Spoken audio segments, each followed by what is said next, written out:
Chapter 14. You are the children of the Lord your God. You shall not cut yourselves, nor shave the front of your head for the dead.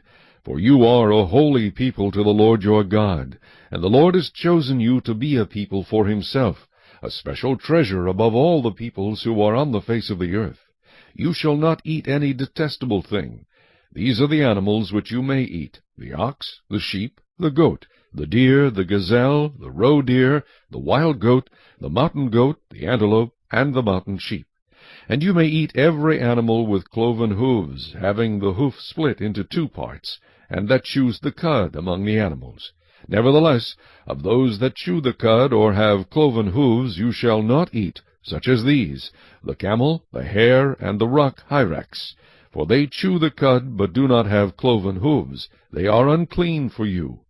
Also the swine is unclean for you, because it has cloven hooves, yet does not chew the cud. You shall not eat their flesh, or touch their dead carcasses. These you may eat of all that are in the waters. You may eat all that have fins and scales. And whatever does not have fins and scales you shall not eat. It is unclean for you.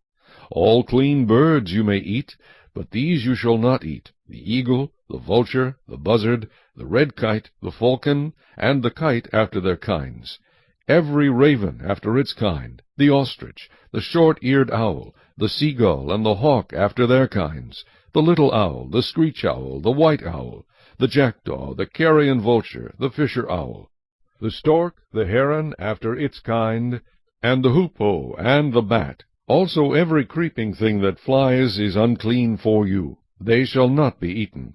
You may eat all clean birds. You shall not eat anything that dies of itself. You may give it to the alien who is within your gates, that he may eat it, or you may sell it to a foreigner. For you are a holy people to the Lord your God. You shall not boil a young goat in its mother's milk.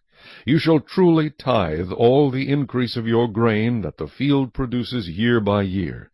And you shall eat before the Lord your God in the place where he chooses to make his name abide, the tithe of your grain and your new wine and your oil, of the firstborn of your herds and your flocks, that you may learn to fear the Lord your God always. But if the journey is too long for you, so that you are not able to carry the tithe, or if the place where the Lord your God chooses to put his name is too far from you, when the Lord your God has blessed you, then you shall exchange it for money. Take the money in your hand, and go to the place which the Lord your God chooses.